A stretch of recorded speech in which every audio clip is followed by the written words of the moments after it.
मंडळी नमस्कार, मी सुशील कुलकर्णी. आपण पाहताय अॅनालायझर. आज मी तुम्हाला काही सत्य सांगणार आहे, काही वस्तुस्थिती सांगणार आहे आणि जी समजून घेणं आवश्यक आहे. केज तालुक्यातल्या मस्साजोग गावामध्ये संतोष देशमुख नावाच्या सरपंचाची हत्या होते. अत्यंत क्रूर पद्धतीने ही हत्या होते.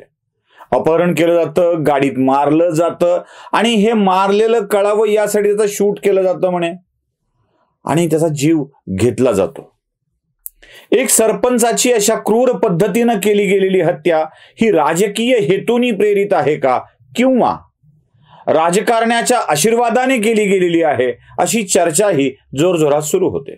त्यावरून आंदोलनं पेटतात, सगळं काही सुरू होतं. संतोष देशमुखांना न्याय मिळालाच पाहिजे, कारण संतोष देशमुखांना न्याय मिळणं म्हणजे कायद्याची बूज राखणं आहे हे लक्षात ठेवायला हवं. पण या हत्येचं निमित्त करून राजकीय वाद आणि राजकीय विषय जे चाललेले आहेत त्यावर मला जरा प्रकाश टाकायचा आहे. या निमित्तानं, या आंदोलनांच्या निमित्तानं याचा वापर करून, मी आंदोलकांचा हेतू वेगळा आहे असं म्हणत नाहीये, याचा वापर करून एकमेकाचे हिशोब चुकते करणं चाललंय. अक्षरशः हिशोब चुकते करणं चाललंय. कोणीही कोणाचंही नाव घेत आहे, ज्यांचे संबंध आधी आहेत, चांगले आहेत, अशा माणसांनाही अडकवण्याचा प्रयत्न करताय. पोलीस दलावरती शंका उपस्थित केली जाते आणि सगळ्यात वाईट गोष्ट म्हणजे महिलांच्या चारित्र्यावरती घाला घातला जातोय. मला वाटतं ही गोष्ट खूप वाईट आहे, खूप वाईट आहे. संतोष देशमुखांना न्याय मिळण्यासाठी तुम्ही, आम्ही, आपण सगळे मिळून प्रयत्न केले पाहिजे. देशमुखांची ती कच्ची बच्ची छोटी लेकरं बघितली ना की काळजाला पीळ पडतो, पीळ. अक्षरशः काय दोष आहे त्या लेकरांचा, ज्यांनी आपला अगदी कोवळ्या वयात बाप गमावलाय. त्यांना न्याय मिळाला पाहिजे. पण तो न्याय देण्याचे निमित्त करून वेगवेगळे आपले हिशोब पूर्ण करणं, चुकतं करणं चालू असेल तर ते सुद्धा समोर आलं पाहिजे. राज्याचे मुख्यमंत्री, गृहमंत्री देवेंद्र फडणवीसांना आमची नम्र विनंती आहे की सरकारचा फोकस न्याय देण्यावर असला पाहिजे आणि हिशोब चुकते करणारी लोक कोणत्याही बाजूने असोत त्यांना खड्यासारखं बाजूला केलं पाहिजे. खड्यासारखं बाजूला केलं पाहिजे. धान्यातून जितक्या सहजतेनं खडे काढले जातात तितक्या सहजतेनं बाजूला केलं पाहिजे. काय चाललंय? जे पूर्वी या बाजूला होते, नंतर त्या बाजूला गेले, तिकडे का गेले हा राग मनात धरायचा आणि वाटेल ते आरोप करत सुटायचं, हेच आपल्याकडं जोरदार पद्धतीनं सुरू आहे. मंडळी, पोलीस दल सुद्धा सुटलेलं नाहीये. दोन अंगाने विचार केला पाहिजे यावर. आपल्याला सोयीचे वाटणारे अधिकारी आपल्या जिल्ह्यात आणून त्यांच्या मदतीने वाटेल ते काम करण्याची पद्धत बीड जिल्ह्यात रुजू झाली होती का? कारण ज्या अधिकाऱ्यांच्या चर्चा चालू आहेत ना त्या फार भयंकर आहेत. मी काही तुम्हाला ट्विट दाखवतोय, ज्या ट्विटमध्ये तुम्हाला कळेल की दोन पोलीस अधिकाऱ्यांचा विषय चाललाय. एक म्हणजे महेश विघणे आणि दुसरे म्हणजे मनोज वाघ. या दोघांचा, विघणे आणि वाघ, योगायोगाने या दोघांची ही जात एकच आहे. यांचा वाल्मिक कराडशी असलेला संबंध दाखवला जातोय आणि हे SIT मध्ये असल्याचं सांगितलं जात आहे. अशी SIT मध्ये असलेली अधिकारी वाल्मिक कराडांना मदतच करतील अशी शंका व्यक्त केली जाते. आणि अजून एक स्क्रीनशॉट सध्या व्हायरल होऊन फिरतोय आणि तो म्हणजे एका API गणेश मुंडे यांचा. हे API गणेश मुंडे, मी प्रेस कॉन्फरन्स घेतली तर खासदाराला चड्डी सुद्धा उरणार नाही असं ते व्हॉट्सअप ग्रुपवर चॅटमध्ये म्हणतायत. किमान त्या स्क्रीनशॉटवरून ते बोलले तसं तरी दिसत आहे. पोलीस दलाच्या अधिकाऱ्यांना झालंय काय? एक API, एक PSI, एक पोलीस कर्मचारी, हे सगळे राजकीय कार्यकर्त्याप्रमाणे का वागतायत? मी आधीही म्हणालो होतो, ज्या वेळेला काही पोलीस अधिकारी मुंबईत अशा स्वरूपाचं महाविकास आघाडीच्या समर्थनातलं कृत्य करत होते तेव्हा त्यांना मी सांगितलं होतं की आपण नौकर महाराष्ट्र सरकारचे असतो, महाराष्ट्र शासनाचे असतो, लोकांचे असतो, राजकीय पक्षाचे अथवा राजकीय पक्षाच्या नेत्याचे नाही. ही व्यवस्था सांभाळणे, न्याय देणे हे आपलं काम आहे. का पोलीस अधिकारी तटस्थपणा सोडू शकत नाहीत? म्हणजे इतकं का गुलाम व्हावं लागतं त्याचं कारण सुद्धा सांगतो. हे एपीआय मुंडे जे आहेत ना, गणेश मुंडे, ज्यांचा व्हॉट्सअप चॅट व्हायरल झालाय, त्या एपीआय गणेश मुंडेंची नियुक्ती धाराशिव जिल्ह्यातली होती. धाराशिव जिल्ह्यामध्ये या गणेश मुंडेंच्या वरती वेगवेगळ्या कारवाया झालेल्या आहेत.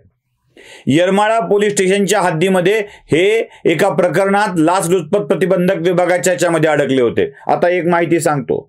गणेश मुंडे अँटी करप्शनच्या कचाट्यात अडकले आणि त्यांना पकडणारे अधिकारी खाडे होते. म्हणजे राहुल खाडे होते. दोघेही एकाच जातीचे होते. त्यामुळे कुणी अडकवलंय, कुणी फसवलंय, अमक्या जातीनं फसवलंय असं म्हणायचं काही कारण नाहीये. यांच्यावरती सगळी कायदेशीर प्रक्रिया पूर्ण झाली. म्हणजे येरमाळ्याच्या हद्दीत असलेल्या तेरखेडा गावामध्ये फटाक्याच्या नव्या दुकानांना परवानगी देणे न देणे या विषयातही गणेश मुंडेंचा वाद चांगला गाजलेला आहे. या गणेश मुंडेंना धाराशिव जिल्ह्यातून बीड जिल्ह्यात आणण्यात आलं. बीड जिल्ह्यामध्ये या गणेश मुंडेंनी धडाकेबाज कारवाई केली. त्याच्या बातम्या प्रकाशित झाल्या आणि ही कारवाई वाळूवरची होती. येतंय लक्षात मी काय म्हणतोय ते? बीड जिल्ह्यामधल्या सगळ्याच गोष्टी या स्मगलिंगशी निगडीत आहेत. होय, तस्करीशी निगडीत आहेत. मग ती वाळू असेल, थर्मलची राख असेल, की चंदन असेल, की अजून काय असेल, तस्करीमध्ये अडकलेल्या माणसांचे हे सगळे खेळ सुरू आहेत हे आपल्या लक्षात यावं. गणेश मुंडे बीड जिल्ह्यात गाजतात ते वाळूवर केलेल्या कारवाईमुळं आणि इथेच ते राजकारण्यांची नाराजी देखील ओढवून घेतात. महसूल प्रशासन असो की पोलीस प्रशासन, एका बाजूने कारवाई केलं की दुसरी बाजू नाराज होणार आहे हे लक्षात घ्या. या गणेश मुंडेंची बदली परत धाराशिव जिल्ह्यात होते. म्हणजे हे सोलापूर जिल्ह्यातल्या बार्शी तालुक्यातले, मराठवाड्याच्या सीमारेषेवरचे, यांची नोकरी धाराशिव किंवा बीड या जिल्ह्यात होते आणि ते जाहीरपणे म्हणतात की मी प्रेस कॉन्फरन्स घेतली तर खासदाराची चड्डी उतरवून टाकेन.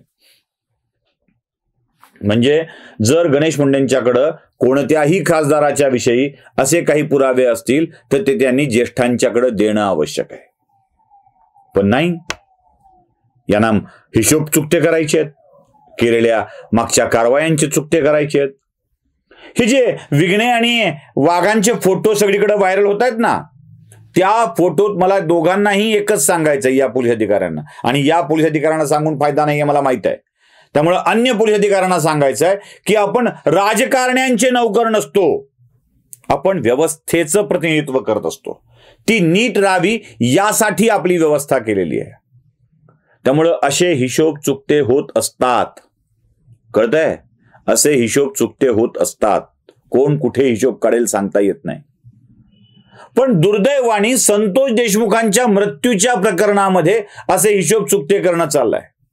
सामान्य लोकांना अडकवणं चाललंय. याची ओळख होती, त्याला फोन केला होता, त्याच्याशी बोलणं झालं होतं, हा याच्यासोबत होता, जाताना त्याच्यासोबत होता, या सगळ्या माहिती एकत्रित करून त्याला मीडिया ट्रायल घडवून आणून पोलीस तपासात सापडलं, सीआयडीच्या तपासात सापडलं, किंवा काय SITच्या तपासात सापडलं आणि मग पकडलं तर भाग वेगळा राहिला.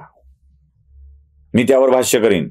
पण मीडिया ट्रायल करून अनेक सामान्य माणसाला सुद्धा संशयाच्या घेऱ्यामध्ये घेणं चाललंय. न्याय राहतो कुणीकडे आणि बाकीच्याच विषयांची जास्त चर्चा होत राहते. होय, बीडची अवस्था वाईट होत चालली आहे हे 100% सत्य आहे. त्यावरही मी तपशीलवार व्हिडिओ करणार आहे. खास करून परळीवर तर मला करायचेच आहेत, सांगायचंच आहे. जीवावर उदार होऊन सांगावं लागेल, कारण आत्ता नाही ना सांगितलं तर पुन्हा कधीच सांगता येणार नाही हे लक्षात ठेवा. खूप काही बोलायचं आहे, खूप काही. पण त्यापेक्षाही हिशोब चुकते करण्याच्या प्रकरणामध्ये संतोष देशमुखांचा न्याय मागे राहू नये याची काळजी घेणं आवश्यक आहे. आणि सगळ्यात वाईट गोष्ट कुठली होत असेल माहित आहे? सगळ्यात वाईट गोष्ट होते बायांच्या चारित्र्यावरती वार केला जातोय. मी एक ट्विट दाखवतोय, ट्विट कर्त्याचं नाव लपवतोय आणि त्या स्त्रीचा चेहरा झाकतोय यासाठी की लोकांनी त्या ट्विटरवर जाऊन पुन्हा म्हणजे ट्विटर कर्त्याचं नाव यासाठी झाकतोय की त्याच्या ट्विट शोधून लोकांनी जाऊन तिथे काही कमेंट करू नयेत म्हणून, आणि बाईचा चेहरा यासाठी झाकतोय की विनाकारण मला बदनामी करायची नाहीये. 1, 2, 3, 4 नव्हे 8-10 महिलांची नावं घेऊन बीड जिल्ह्यातल्या त्यांच्या अनैतिक संबंधाविषयी बोललं जात आहे. एकाला न्याय देताना बायांच्या चरित्र्यावर आघात करणे कितपत योग्य आहे हे कोणत्याही जातीच्या माणसाने सांगावं. कोणत्याही जातीच्या माणसाने सांगावं. समजा असं गृहीत धरू की एखाद्या महिलेचे एखाद्या पुरुषासोबत संबंध आहेत, समजा गृहीत धरू, तर ती त्यांची व्यक्तिगत गोष्ट आहे. त्यात दुसऱ्या माणसाला पडून त्या स्त्रीच्या चारित्र्यावर वार करत त्याचा डिंडोरा पिटवायची गरज नाही आहे. आणि कशा करता एखाद्या साधारण घरातील स्त्रीच्या चारित्र्यावर आघात करत ती कुठेतरी संपर्कात आली असेल कोणाच्या तरी, म्हणून ती तशीच आहे, ती अवेलेबल आहे, अशा बोंबा मारत त्या स्त्रियांना बदनाम करणं योग्य नाही. याला हिशोब चुकत करणं म्हणतात. बीड जिल्ह्यातल्या 5-25 स्त्रिया बदनाम झाल्याने संतोष देशमुखच्या मारेकरांना न्याय मिळणार आहे का, हा माझा प्रश्न आहे. बीड जिल्ह्यातले 5-50 सामान्य माणसं या प्रकरणात अडकली आणि काही महिने जेलमध्ये गेली तर संतोष देशमुखांना न्याय मिळणार आहे का, हा माझा प्रश्न आहे.